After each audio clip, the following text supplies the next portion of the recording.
Olá pessoal, seja bem-vindo mais uma vez ao canal Conhecimento Aplicado. Eu sou o Jorge e hoje vamos dar continuidade ao nosso curso totalmente gratuito de injeção eletrônica automotiva aqui no YouTube. Então, se você ainda não é inscrito, se inscreve no canal, deixa aquele like que isso ajuda bastante a fortalecer o nosso canal e que ele continue a crescer e produzir mais conteúdo e mais conhecimento para você. E hoje vamos falar de nada mais do que sistema de alimentação. Então, sem mais demoras, introdução ao sistema de alimentação. Nesta aula, o que você irá aprender? O que é o sistema de alimentação, o que é a estequiometria, o que é a batida de pino e a detonação, e o que é a evolução, como foi dada a evolução do sistema de alimentação. Então, bastante coisa, fica comigo até o final desta aula que, sem dúvida, terá muita coisa a aprender. Então, vamos nessa. O que é o sistema de alimentação? É um sistema destinado a gerenciar a quantidade de ar e combustível que entra no motor. O veículo, para poder entrar em pleno funcionamento, você precisa de três coisas. Uma é a temperatura de ignição, que é fornecida pelo sistema de ignição, que é o que já vimos na aula anterior, né? É a bobina, que eleva a tensão e joga para a vela, que esse por sua vez faz a centelha e transmite a energia, né, com a temperatura suficiente para que o combustível entre em combustão. Então precisamos de outras duas coisas, que é a quantidade de ar e a quantidade de combustível, e esses têm que ser na quantidade exata. Beleza? Então o sistema de alimentação, ele é um sistema que destina-se a gerenciar basicamente essas duas coisas para que você tenha um motor em regime de funcionamento ideal, beleza? Então, aqui nós temos uma figura mostrando o motor de ciclo Otto entrando em funcionamento. E o sistema diesel também tem sistema de alimentação de combustível, com certeza ele tem um sistema próprio de gerenciamento, só que ele se difere um pouquinho do sistema Otto. Então, quando eu criar a playlist apenas de veículo diesel, aqui a gente vai tratar também do sistema de alimentação, beleza? Então, vamos nessa. Então, o sistema de alimentação vai tratar de duas coisas essencialmente, como eu já falei, gerenciamento do ar e o gerenciamento de combustível. E aqui eu vou citar brevemente alguns desses componentes que faz o gerenciamento de cada um deles, uma vez que nas aulas futuras a gente já vai tratar de cada um deles individualmente, beleza? Então aqui a borboleta, né, que faz o estrangulamento do motor de ciclo Otto. Geralmente os veículos diesel não possuem borboleta, né? O próprio combustível em determinadas quantidades já faz com que haja aceleração do veículo, mas no caso dos motores de ciclo Otto, a gente faz com que o veículo acelere através da borboleta. Então quando você pisa no pedal do acelerador, basicamente, né, nos veículos mais antigos, um cabo de aço fornecia a abertura da borboleta. E hoje essa abertura da borboleta é feita através de um sistema eletrônico. Mas não se preocupe que nas próximas aulas eu vou falar mais detalhadamente sobre isso. A geometria dos dutos de admissão, né, que ela pode ser fixa ou variável.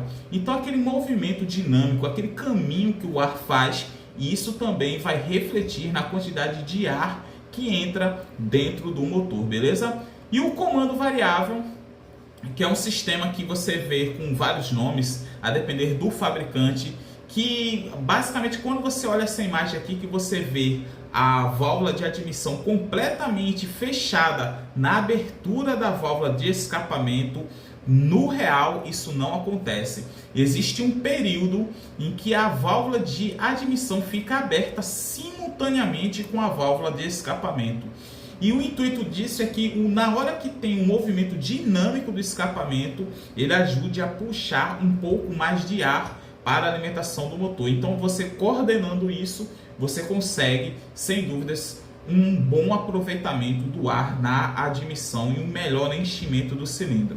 Então não se preocupe, tudo isso parece um pouco complexo, mas nas próximas aulas a gente vai falar detalhadamente sobre cada um desses. Então é por isso que é necessário que você se inscreva no canal, que é para poder acompanhar todas essas aulas e ficar por dentro de todos esses assuntos, beleza?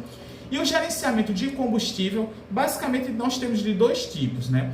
A injeção eletrônica, que ela vai funcionar baseada em sensores, uma central que coordena a injeção desse combustível e bicos injetores. E nos veículos mais antigos e em alguns veículos tipo moto cinquentinha, alguns veículos agrícolas, tem o carburador, né? A gente já tem aula aqui no canal sobre carburadores. Nessa parte de injeção eletrônica eu não vou falar sobre carburadores, justamente porque é um curso de injeção eletrônica, né? Então aqui eu vou fazer uma menção sobre carburadores, mas a gente já tem aula aqui no canal sobre carburadores, beleza? Então vamos nessa. E o que é a estequiometria? Como eu falei, a gente precisa gerenciar a quantidade de ar e a quantidade de combustível que vai para dentro do motor. Mas como é que é isso? Isso é feito de que maneira? Existe uma proporção de uma quantidade de ar tem que queimar perfeitamente com a quantidade de combustível, uma proporção exata, que é o que nós vemos nessa tabelinha aqui, ó. Então você observa que nessa tabelinha, por exemplo, a gasolina brasileira tem uma proporção de 13,8 para 1, né? E o que significa isso, 13,8 para 1? É em quilos mesmo. Imagine que você tem 13,28 quilogramas de ar que vão queimar perfeitamente com 1 quilo de combustível, entendeu? Então, por exemplo, gasolina de aviação, 14,7 kg de ar queimariam perfeitamente com 1 kg de combustível, né? Gasolina de aviação. É a mesma coisa o etanol aqui, por exemplo, que 9 kg de ar queimam perfeitamente com 1 kg de etanol. Então aqui a gente já vê que como a proporção do etanol era um pouquinho menor do que a proporção da gasolina, né? O número, a proporção é maior, na verdade, e o número é um pouquinho menor, então a proporção é maior. Você já daí já percebeu que é por isso que o etanol a gente acaba consumindo um pouco mais de combustível na hora que o motor está em funcionamento do que a gasolina, beleza? Mas esse cálculo, se vale a pena abastecer com etanol ou se vale a pena abastecer com gasolina, isso é assunto para uma próxima aula. O que é que eu quero que você entenda? Que por que esse cálculo é feito em quilo? Porque com a variação da temperatura, de pressão, o volume também pode variar. Então não faz sentido você, por exemplo, medir a litragem da gasolina, por exemplo, para poder fazer o cálculo, uma vez que a temperatura vai mudar aquela quantidade de moléculas que nós temos naquele volume. Então, quando nós falamos em quilos, nós conservamos a massa. É como se a gente estivesse olhando a quantidade exata de moléculas. Então, ou seja, o peso, a quantidade de massa não vai variar com a temperatura ou a pressão. Então, ela vai se manter praticamente constante.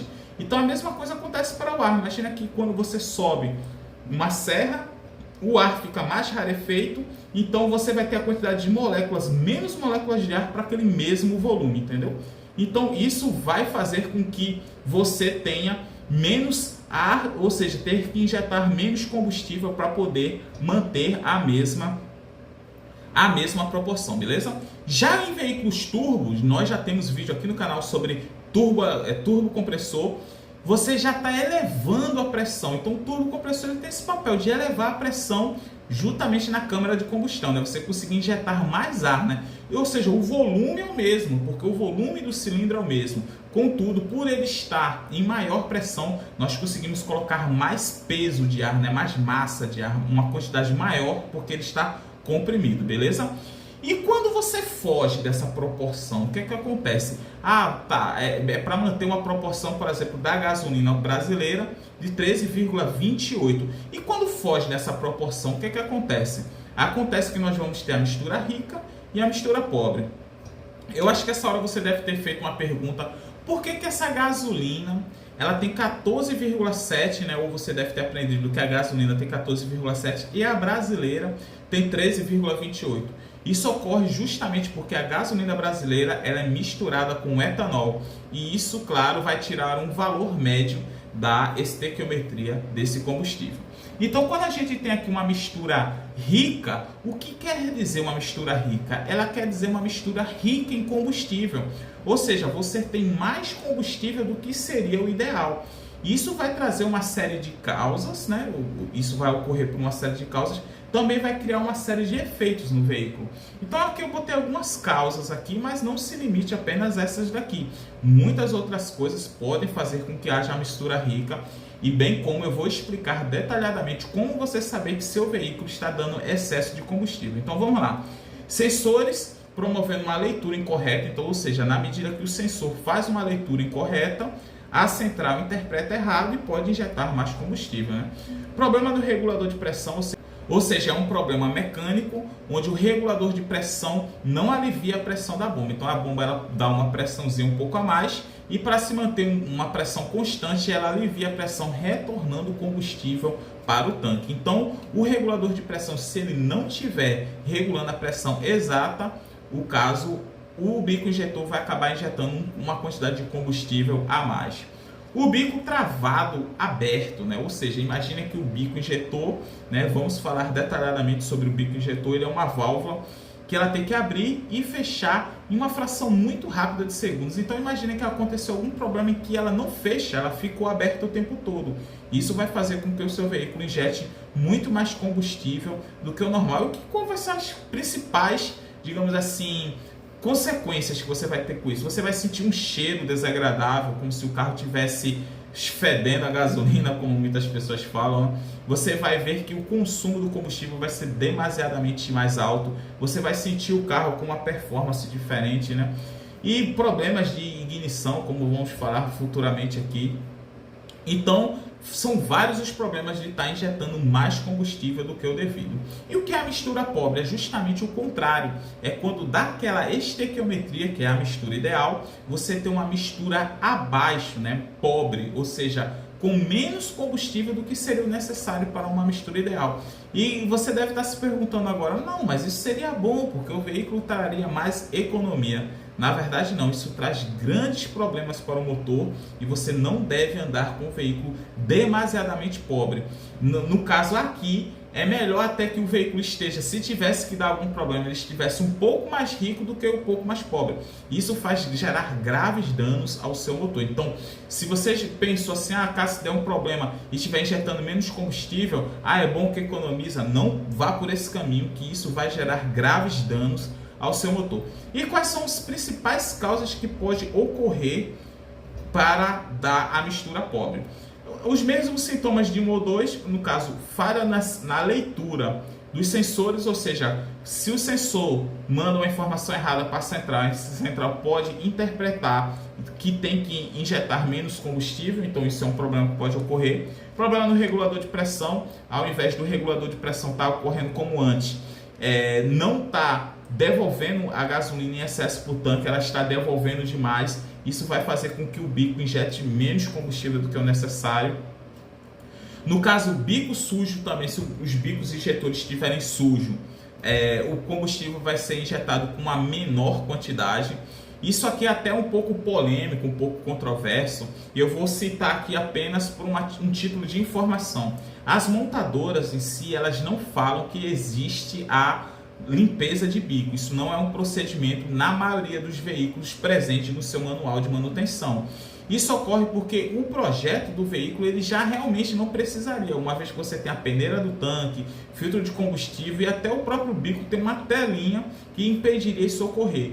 Mas na prática, no dia a dia, a gente vê sim bico sujo e tem vários sintomas que pode provocar o bico ficar sujo. E o principal deles é a péssima qualidade dos combustíveis vendidos aqui no Brasil. Então, sim, acaba que a limpeza do bico, ela acaba sendo sim necessária, beleza?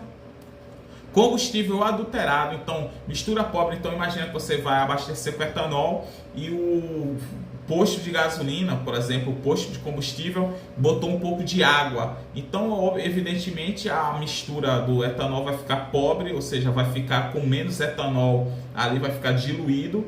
E isso vai fazer com que o veículo, claro, tenha uma mistura pobre, né? Queime com menor quantidade do que deveria queimar. E claro, também a bomba sem pressão. Não só o regulador pode dar problema injetando menos pressão de combustível, como a própria bomba também ela pode perder a pressão dela ao longo do tempo, né? O próprio desgaste natural dela. Então vamos lá. E o que é a batida de pino e a detonação, né? Pré-ignição e detonação são basicamente a mesma coisa. Eu incluí aqui nessa aula, uma vez que não teria como eu botar em uma aula específica, porque é um assunto um pouco curtinho para eu criar uma aula apenas para isso, mas é de extrema importância. E como tem a ver com a alimentação de combustível, eu resolvi trazer aqui. Então é uma queima do combustível em um momento incorreto. Então tanto a batida de pino como a pré-ignição ou a detonação é quando o combustível está queimando de maneira incorreta. E isso não tem a ver com o sistema de ignição. Isso tem a ver com a combustão espontânea desse combustível. Então, ele pode ter uma combustão espontânea antes ou depois, como veremos agora. Então, o que é a pré-ignição ou detonação? É quando existe uma queima antecipada. Então, nesta imagem aqui, você consegue observar a centelha ocorrendo e logo após ocorrendo a queima do combustível. Então, deve ocorrer basicamente isso. Independentemente do posicionamento que o pistão esteja no momento da centelha, por causa do avanço da ignição, como já falamos aqui anteriormente na aula de introdução ao sistema de ignição, deve haver a centelha e esta centelha promover a queima do combustível. Agora, quando há uma combustão espontânea antes, no caso de ocorrer a centelha, isso ocorre por diversas coisas. E qual é o principal problema disso? Porque como o pistão ainda está subindo e ocorre essa combustão espontânea, isso vai frear a subida do pistão. Isso pode provocar quebra da canaleta do pistão, empeno da biela e problemas das bronzinas, vários tipos de problema, a ponto de até às vezes quebrar a biela e a biela poder furar o pistão, o cilindro do motor, né? Furar o bloco do motor. Então é um problema grave. Então, se seu carro tiver dando já os sintomas que vamos falar aqui, você já deve, sem dúvida, correr para poder resolver esse tipo de problema. E o que pode ocorrer? O que pode fazer com que cause esse tipo de problema? A taxa de compressão elevada, ou seja, o seu carro já passou por uma retífica. Você tem o seu carro, ele é stand, porventura você deixou queimar a junta do motor, por exemplo. Então você levou para a retífica fez aquele famoso faceamento para desempenar o cabeçote. O que vai ocorrer quando você fizer isso? Você vai ter um abaixamento, né, da seção do cabeçote, fazendo com que o tamanho da câmara de combustão diminua. Então, no momento que a câmara de combustão diminui, você acaba elevando a taxa de compressão. E a taxa de compressão elevada pode fazer com que haja a pré-ignição. Uma vez que quando você aumenta a pressão, aumenta o combustível, a temperatura, e o combustível também pode entrar em combustão espontânea. Resíduos de carbono incandescente. Então, imagina que seu carro esteja dando excesso, né? Mistura rica. E no momento que ele está dando excesso, o que ocorre? Cria depósitos de preto, né, na cabeça do pistão. E esses depósitos pretos na cabeça do pistão vai fazer com que haja ficar incandescente ali, como se fosse um carvão em brasa. E aí, quando o combustível ele é injetado no próximo ciclo, né, quando o pistão está descendo, está puxando aquela mistura de ar combustível, o que ocorre? Esse carvão, né, incandescente, esse resíduo de carbono incandescente poderá promover uma ignição no combustível. Isso vai fazer uma queima antecipada e danificar o motor. E também mistura de solventes, né? Então, muitos postos de combustível adulteram o combustível, não introduzindo água, mas introduzindo algum tipo de solvente, como o thinner, por exemplo. E como a velocidade de queima não é projetada para aquele motor, né? No caso, a volatilidade é muito maior, pode sim também provocar um grave dano ao motor pela pré-ignição ou detonação, beleza? E como é que você vai saber que seu carro está tendo detonação? Pelo som. Se você escutar um som de batida, um som que quando você acelera, você escuta um som tendo várias pancadas, é justamente isso que ocorre. É muito semelhante o som da pré-ignição com a detonação. Então fique atento a isso. Se você está acelerando, você está escutando como se fosse pancadas no seu motor, poderá ser esse tipo de problema. Já a batida de pino ocorre da forma contrária da pré-ignição ou detonação. É quando a queima do combustível ocorre depois. Ou seja, o combustível é dado à centelha, né, a ignição da centelha, e promove uma queima ali. Só que essa queima não foi completa. Então o que acontece? Fica ainda um pouco de combustível não queimado ali, ou seja, a mistura, por exemplo, muito rica. Então quando dá a centelha, não queima aquela quantidade de combustível, porque tem pouco ar para aquela quantidade de combustível, e fica um resíduo ali. Então a própria temperatura que a câmara de combustão pode fazer com que haja uma segunda queima, né, do combustível, uma queima que não era prevista, que não deveria ocorrer. Esse tipo de problema ele é bem menor do que a pré-ignição detonação. Geralmente causa danos ao motor, mas não com a mesma gravidade do que a pré-ignição detonação. Não significa que você não deve verificar por que está ocorrendo isso. A mesma coisa, resíduo de carbono pode provocar isso, né? Combinado também com a mistura rica e também pouca potência da ignição. Imagina que sua bobina está fraca ou sua vela está inadequada ou já está com muito desgaste. A gente já tem aula aqui sobre vela de ignição, onde eu explico a identificar os problemas da vela de ignição. Vamos supor que esteja com um problema na ignição, então essa centelha não vai ser suficiente para queimar aquela quantidade de combustível e poderá provocar essa famosa batida de pino, beleza? Então, já fechamos aqui esse, vamos supor, conteúdo extra, né, no nosso sistema de alimentação, mas que está a ver, né, tá coligado aqui. Então, vamos lá.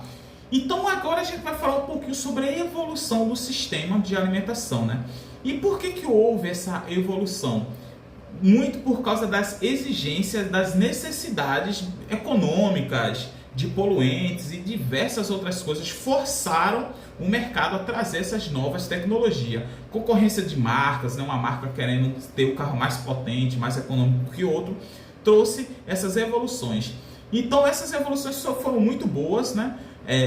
Algumas para o lado da montadora, outras para o lado do consumidor, como veremos, mas sem dúvida foram boas evoluções. Então aqui a gente pode citar algumas vantagens dessas evoluções, né, que for a economia de combustível. Hoje os veículos são muito mais econômicos do que antes eram, menos poluição, né? Antigamente os veículos, não só pela questão da alimentação de combustível, né, que melhorou bastante, diminuindo a poluição, mas como também os sistemas de catalisadores e outros tipos de formas de minimizar a poluição. A gente já tem aula aqui no canal que eu já falei sobre poluição. Então, ou seja, a diminuição de enxofre e de chumbo nos combustíveis fizeram também com que a poluição também diminuísse, não só a alimentação de combustível, né? A potência dos motores também melhorou. Hoje você vê veículos que são 1.0 tendo potência muitas vezes igual a motores 1.4, 1.6 de antigamente, né? Tirando os veículos turbo, que os motores turbo hoje em dia também está diretamente ligado ao sistema de alimentação e ignição. Os veículos turbo, eles hoje em dia 1.0 tem potência de veículos 2.0 de antigamente. Então, ou seja, trouxe realmente grande evolução na potência dos motores. E a durabilidade dos motores, né? Hoje em dia, os motores também são bem mais duráveis do que os motores de antigamente. O que fazia os motores de antigamente durarem era baixa taxa de compressão, excesso de enxofre para poder facilitar a lubrificação dos motores. Então a alimentação de combustível também trouxe uma grande melhoria na durabilidade dos motores, né? Imagina que antigamente o que fazia a alimentação do combustível ser perfeita era a habilidade do mecânico ali, ou seja, não era uma programação de fábrica, era a habilidade do mecânico. O mecânico olhar a vela, se está preta, se está clara, pelo cheiro no ouvido, ou seja, sem grande grau de precisão. Hoje em dia o sistema é totalmente eletrônico, você conecta computadores no veículo e você consegue ter uma leitura muito mais precisa do que antes nós tínhamos, né? Então tudo isso foram grandes evoluções na evolução do sistema de combustível. Então vamos lá. Aqui nós temos essa obra de arte da engenharia, né? Amado por muitos, odiado também por muitos, que é o carburador, né? A gente já tem vídeo aqui no canal falando sobre carburadores, e aqui como eu já falei, eu não vou nesse curso de injeção eletrônica falar sobre carburadores, mas ele sim merece nossa menção porque ele foi o nosso primeiro sistema de gerenciamento de ar e combustível, onde ele trabalha através de um tubo Venturi, onde acelera a velocidade do ar, criando uma depressão dentro dele e assim arrastando, né, sugando o combustível para entrar. Então, à medida que o ar entrava com mais velocidade, e aí tinham vários giclês que eram vários tubos de diferentes diâmetros para promover, como é que se chama, uma mistura melhor em cada faixa de rotação. Então, isso aqui é uma obra de arte da engenharia.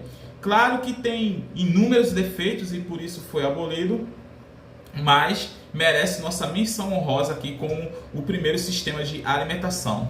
Muitos entusiastas que gostam do sistema de carburação, né, porque trabalham com veículos preparados, outras pessoas acham que a eletrônica ela tem suas falhas, então certos entusiastas gostam de trabalhar com esse tipo de sistema de alimentação de combustível, mas a realidade é que hoje, só em veículos de baixo custo ou cujas necessidades sejam muito específicas, para utilizar os carburadores. No mais, praticamente todos os veículos utilizam injeção eletrônica, beleza? E aqui nós temos aqui os tipos de injeção eletrônica, e aqui basicamente eu vou falar mais dessa aqui que está no meio aqui, que é a injeção indireta, né, que é presente hoje, né, no momento da gravação desse vídeo, presente em basicamente 99% dos veículos. É esse tipo de sistema aqui no meio aqui, ó, que é a injeção indireta de combustível. Mas merece ter uma menção honrosa nosso primeiro sistema de injeção de combustível, que é esse primeiro aqui, e esse último aqui é o que eu vou falar, mas sem dar muitos aprofundamentos, porque isso aqui merece até um curso específico devido a certas características que eu vou falar para o final da aula, beleza? Então vamos lá. O primeiro sistema de injeção de combustível, né, o que foi o substituto do carburador, foi o sistema monoponto. E esse monoponto significa o quê? Também a gente via na sigla daqueles Corsinhas, antigamente, isso aqui inclusive é uma TBI daqueles Corsinhas, que era MPFI, que seria justamente isso, Monoponto Fuel Injection, né? Monopoint Fuel Injection, que seria justamente injeção de combustível monoponto, ou seja, um único bico injetor colocando combustível dentro do motor, né? Então aqui nós vemos um bico centralizado antes da borboleta, né? Então se você não sabe o que é borboleta, fique tranquilo que a gente vai falar sobre borboleta neste curso. Então a borboleta ela serve para gerenciar a quantidade de ar que vai no motor, né, estrangulando o motor. Então quando você pisa no pedal do acelerador, basicamente uma das coisas que ocorre é a abertura dessa borboleta e justamente o combustível é injetado. E qual é o principal problema desse sistema? Além de o combustível ter um longo caminho para percorrer aqui, gerando grandes depósitos de carbono dentro do coletor de admissão, um cilindro poderia acabar recebendo uma quantidade de mistura diferente do outro. Quando você acelerava até o combustível chegar no cilindro, tinha um retardo. Então você nunca tinha uma mistura perfeita, ideal, um funcionamento ideal aqui. Então esse sistema foi abolido, dando vez ao nosso sistema multiponto, né? Que é a injeção direta. E qual é a principal diferença? Ao invés de a gente ter um único bico antes da borboleta, não. Agora a gente tem um bico para cada cilindro, ou seja, se seu veículo tem 3 cilindros, vão ter 3 bicos. Seu veículo tem 6 cilindros, vão ter 6 bicos injetores, beleza? Então aqui nós temos uma ilustração com um veículo de 4 cilindros, onde também tem 4 bicos injetores. E a gente vai falar, por exemplo, essa peça amarela aqui é a flauta. A gente vai falar tudo isso no nosso curso aqui, fique tranquilo. Então cada bico vai para cada cilindro. E onde é que ele fica localizado? Nessa imagem que você consegue observar que ele fica o mais próximo possível da válvula. Então quando a válvula abre aqui para poder dar entrada de ar, a gente já falou sobre 4 tempos do motor, né? Então, se você não assistiu, assista a primeira aula sobre 4 tempos do motor para você entender. Quando você abre a válvula aqui para a entrada do ar combustível, o bico injetor ele libera o combustível e o ar entra aqui. Então, logo você tem muito menos depósitos de carbono, ficando alguns depósitos de carbono, claro, na cabeça da válvula, aqui não tem jeito, e com o tempo acaba que você tem que fazer esse esmerilhamento, né, da sede das válvulas para melhorar a vedação dos cilindros. Mas se a mistura estiver trabalhando certinho, no tempo certinho, basicamente os depósitos aqui são mínimos. E esse sistema aqui é basicamente, você encontra basicamente todos os veículos que você for olhar, hoje em dia praticamente são esse sistema aqui, com as exceções, né? Então o que eu vou falar a seguir agora é a exceção, mas basicamente esse sistema aqui é o mais presente que você mais deve estudar no momento da gravação do vídeo de hoje, beleza? E agora vamos falar sobre a injeção direta.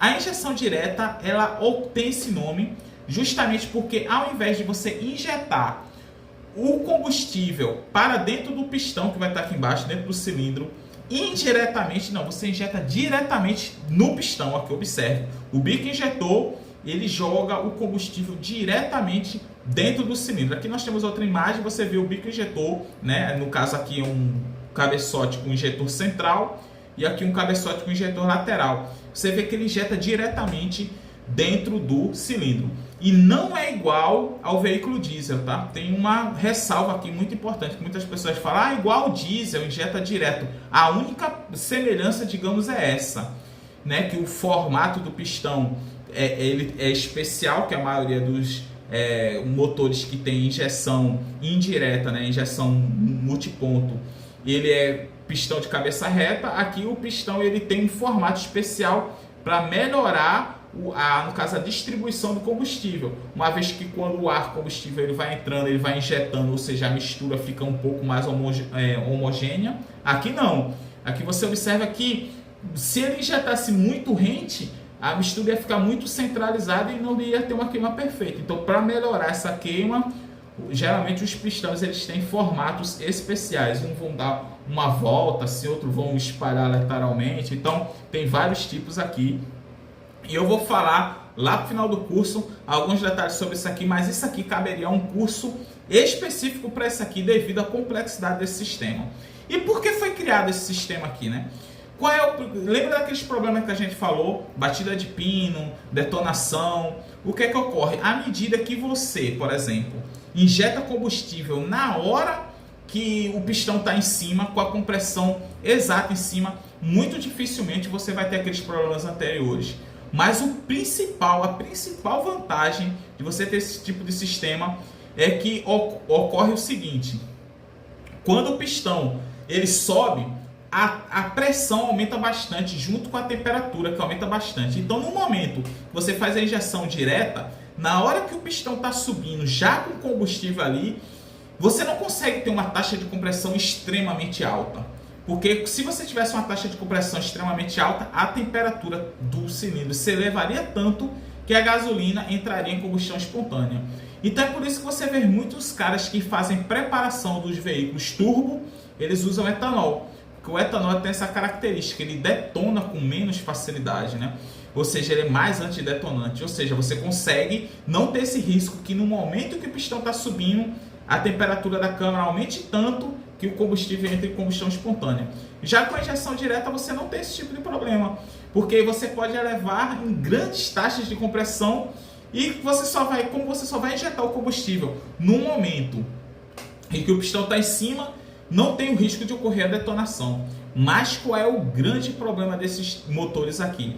É porque suas peças são caras e os veículos que utilizam esse tipo de sistema também geralmente, tirando o Up TSI, por exemplo, né, que é um carro, vamos supor assim, entre aspas, mais acessível, geralmente você vê esse tipo de sistema aqui em carros muito mais sofisticados, né? Mercedes, Audi, o Jetta TSI, você vê veículos desse padrão utilizando esse tipo de sistema. E evidentemente, enquanto um jogo de bico desse aqui, de um carro normal, por exemplo, um bico desse aqui vai custar 250, né? Vamos botar R$1.000 um jogo de bico para injeção direta. R$1.000 você às vezes não compra um bico desse aqui da injeção direta, porque a construção dele é muito robusta, uma vez que ele está no cabeçote recebendo, em vez de estar no coletor de admissão, ele está no cabeçote recebendo grande temperatura ali, grande pressão. Então ele tem uma construção muito mais robusta, digamos assim. Bem como a bomba de combustível também tem que ser muito mais robusta. Imagina que você esteja trabalhando com um veículo que tem uma taxa de compressão de 15:1, por exemplo. Então a bomba de combustível ela tem que ter uma pressão suficiente para vencer a pressão que está dentro do cilindro, senão não entra o combustível. Então, por exemplo, as bombas tradicionais que tem uma pressão em média 4 e o regulador joga para 3, não conseguiria fazer a injeção de combustível nessa situação aqui. Então é por isso que as bombas de combustível são muito mais robustas. Geralmente trabalham com duas bombas de combustíveis, onde uma bomba de combustível, que seria uma de baixa pressão, joga para uma bomba de combustível de alta pressão. Mas aqui eu já estou entrando em detalhes, esses detalhes vão ficar para uma aula específica. Mas esse sistema sim, no futuro, se baratear o custo das peças, com certeza seria um sistema muito melhor do que o sistema de injeção direta, beleza? Indireta, beleza? Então, se você gostou dessa aula, teve algum tipo de aproveitamento para você, não esqueça de deixar aquele like. E, pô, se você não é inscrito, tem gente que não é inscrito. Todo vídeo já tá ficando chato isso já. Todo vídeo eu falo isso. Tem gente que assiste nossas aulas e não se inscreve no canal. Se inscreve no canal, confia para que você tenha o conteúdo de alta qualidade aqui que eu procuro trazer aqui no canal de forma totalmente gratuita, beleza? E comente se você tem alguma dúvida ou sugestão, você quer algum tipo de vídeo aqui no canal, se você tem algum tipo de sugestão para melhorar a qualidade dos vídeos aqui no canal, comente aqui. E se você também tem um agradecimento, você acha que também essa aula te ajudou de alguma forma, você está acompanhando nossas aulas aqui e acha que está aprendendo, comente aqui, que isso ajuda o algoritmo a impulsionar cada vez mais os vídeos, beleza? E compartilhe para amigos que têm as mesmas dúvidas de você. Você está fazendo faculdade, você está fazendo curso técnico, você quer compartilhar esse conhecimento com seus amigos, compartilhe nos grupos, que isso também ajuda bastante ao canal continuar crescendo.